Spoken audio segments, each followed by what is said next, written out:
Hello there, Big Benedict here. We're playing Uncharted 4, and this is my crushing difficulty guide and walkthrough. We're currently on chapter 19 of 22. It is entitled Avery's Descent.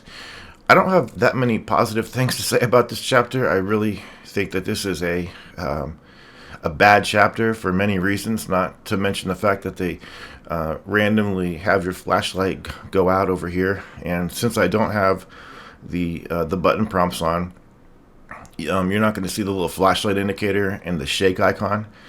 To get that, the ability to have the button prompts off, you have to clear the game once, and they reward you for. I'm sorry. I mean, that's one of the rewards for clearing the game, taking the button prompts off. I thought that was kind of ridiculous, because you should be able to take that off no matter what, how many times you've gone through the game. But you know how we've been horn winding our way through chapters 17 through 20, and we've been carrying the custom and things like that. If you've already unlocked the ability to equip weapons at any given moment on your campaign, it is pretty redundant of me to even mention carrying weapons, because the thought of just anybody being able to equip a weapon without them being penalized or shamed or anything like that, it does take a lot of the joy out of carrying weapons through chapters, and trying to think ahead and plan ahead and just be rewarded for one's forethought. But if a person has not cleared the campaign yet, I don't believe that you can unlock the ability to equip weapons, and because you have to have a certain amount of points or something. I'm not sure, but the thought of just equipping weapons at any given time, to my mind, is just complete anathema, and it does definitely rob the joy out of me trying to tell you to carry weapons through stages and things like that.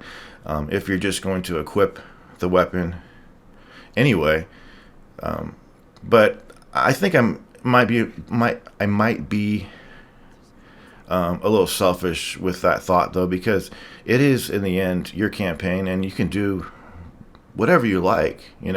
I'm just trying to give you a foundation, like a springboard, so that you can do your own thing. So I mainly am trying to talk about carrying weapons through stages to people that don't have the ability to do that. So it might be something that you have to clear the game once, because that would make sense to me, like how they would do that. Like the same with the button prompts, how they start letting you have a little bit more fun and have all those extra features after you beat the game. So I am gonna say that you don't have to unlock crushing difficulty. You can play it from the outset. So I mainly am appealing to those types of people that don't have the ability to unlock weapons, or who just refuse to do it. Anyway, this chapter is bad for several reasons. It's got a fight that is extreme. You see, it's not that when you're doing these fights that you're bad or anything. It's just that, and I'm being pretty harsh here, but the gunfighting in this game is, I'm not going to hold back. It's atrocious. It's truly bad. And let me talk about these mummies right here, because these are the fair mummies. The ones later, after you do the fight, those ones are absolutely ridiculous, and I sadly don't have much advice to give you on those. But if they were like these, it would be a lot better, because these ones don't outright just kill you with an insane amount of damage and spread. But all you need to do is just roll away from it. But surviving it is a flip of the coin, unfortunately, and I really hate that. So we are coming up in that fight over here as well, and blind firing is incredibly effective on this fight. I mean, it's a good tactic no matter what. But since you're so close to the enemies on this fight, and with your ability to get things like the Condor, which is a fantastic shotgun, you could do a tremendous amount of damage, and you really are going to want to use grenades as much as possible to kill groups of enemies.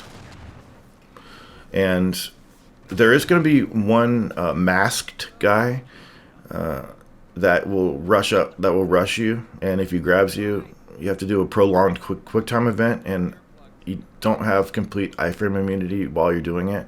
In fact, you might not have any. So there is that guy. You'll hear him breathing through his mask. That's the tell.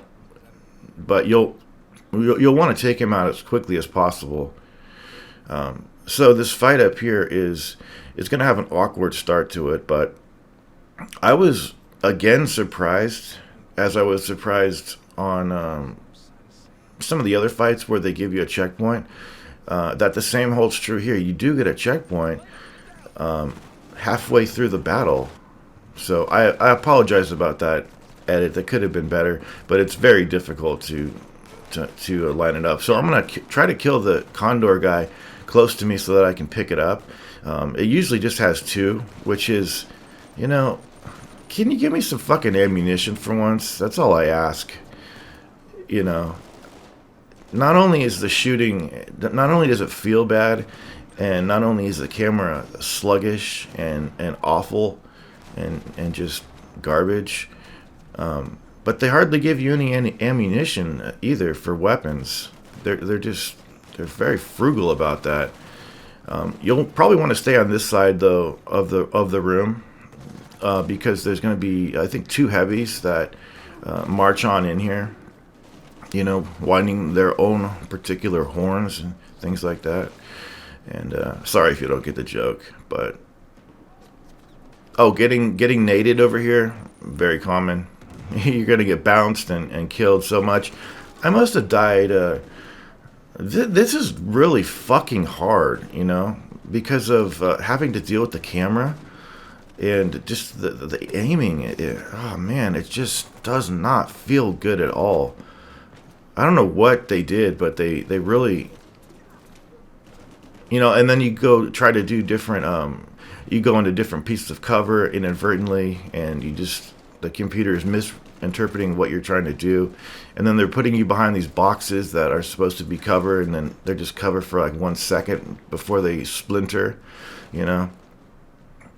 So I can confirm that if you drop your custom and pick up something else, to use for a throwaway weapon, same goes for the 45 or what have you. When you get that checkpoint, your custom is going to be right where you put it, even if you died. So coming up, once we get into that tunnel, we're going to get a checkpoint. So if you happen to die and you're holding another weapon, having dropped your custom or what have you, it will be waiting for you at the end of the fight or whenever you want to come back and get it. They do one cheap thing of after you get the checkpoint and kill a couple of guys, there's one guy that rushes you from back here, and it's a really odd thing that they do, but I don't recommend letting him sneak up on you because he's got a shotgun. So that checkpoint that I mentioned, it's coming up right over here actually. So you notice that my custom and my 45 are back there. I want to preserve my custom. However, I have had it happen on this particular chapter where when I got to the next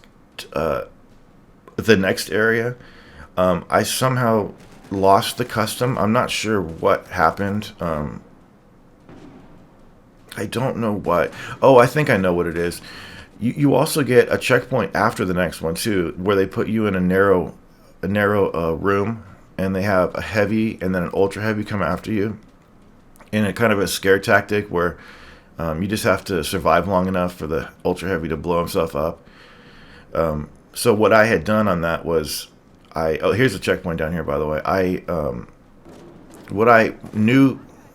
Okay, first of all, let me talk about this, because you're gonna kill a couple of guys in here, and then the rusher is back here. See, he's probably not here yet because we haven't killed enough guys. But I was just checking to make sure. Anyway, you can, if you drop your custom. I probably dropped the custom and picked up the weapon that the heavy had, and then I tried to use the heavy's weapon on the ultra heavy, not knowing that he would blow himself up. This was a long time ago, like last year. Here's the fucking bastard that charges you. This guy right here. So he's got a condor, and now we're up to 9. And you're going to get rushed as well.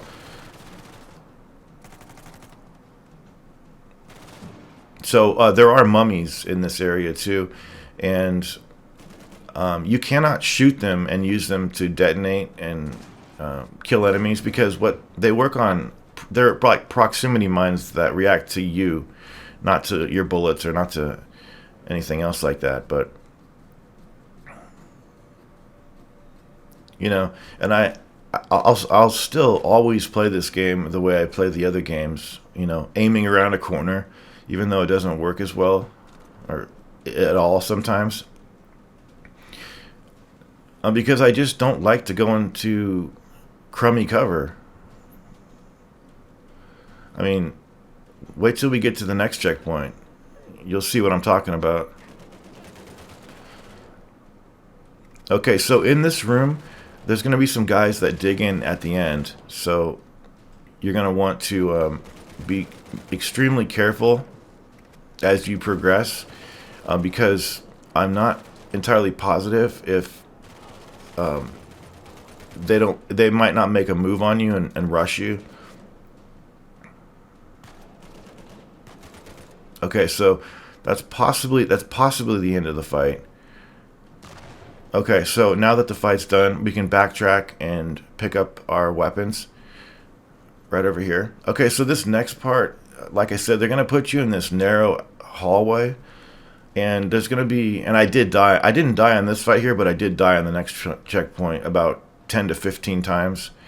And it was usually because I was trying to wait out the Ultra Heavy's death. And what that means is that you have to pray that the boxes don't get destroyed quickly, because if they do, you can't survive. There's no cover beyond that. So it's just it's luck based, and what's going to happen is you're just going to have to do it until it works. Once you get down in here, and this is a ridiculous thing that they ask you here, the heavy can be killed pretty easily, but so can these boxes, and you have to wait out the ultra heavy to walk down the hall long enough so that he'll blow himself up without him shattering those 2 boxes. So it's absolutely an absurd notion. So you have to sit there and just wait until it works. And then, unfortunately, the same holds true over here. This is probably one of the worst parts on this game, and the most unforgivable. So it's a room that's just surrounded by mummies, and I have one good spot that you can stand. The rest, you're just going to get bounced and killed until the game wants you to win. Do you know how on some of those running sequences in Uncharted 2 and 3, or even Chapter 7 on Uncharted 1, where it has really nothing to do with how skilled you are. It's just waiting for the game to allow you to do it. It's the same thing with this. I just don't have any advice here for you, because no advice is going to help. So the only thing I can say is just stand by this rock at first, and then certain of these mummies, when you walk close enough by them, will detonate. But if too many detonate at the same time, then you're hopelessly screwed. But sometimes you can survive it, and you have to just keep playing it until you get that one time where you don't get killed. It's it's really awful. I mean, I don't know how that I don't know how that works, where they can have something as shitty as that, without it ever being addressed. So it's obviously what they were wanting, but it's only like it's a very brief a brief period of needing to survive, and then these sections over here, I've never died on them, so I don't believe that they're going to have any more issues for you. They'll probably give you another checkpoint, to be honest, after that first room. But yeah, that is so frustrating, and if you're banging your head against, your controller or whatever, I completely understand. That is infuriating.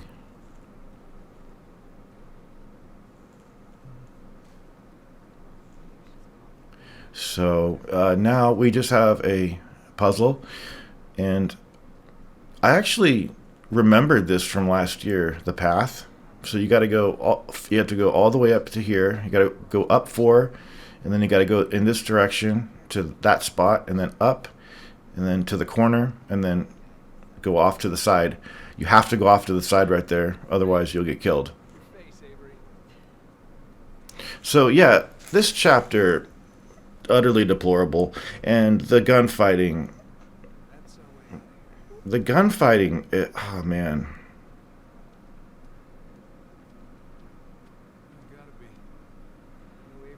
I'm not going to talk about it anymore, but it's just not good. It doesn't feel good, and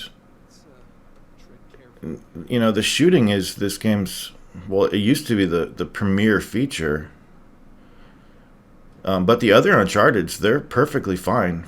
They feel really fun when you shoot, because those games, they weren't stealth games as this one is. You could, of course, do stealth in a couple of instances. And in the third game, quite a lot of instances, more than the second game, but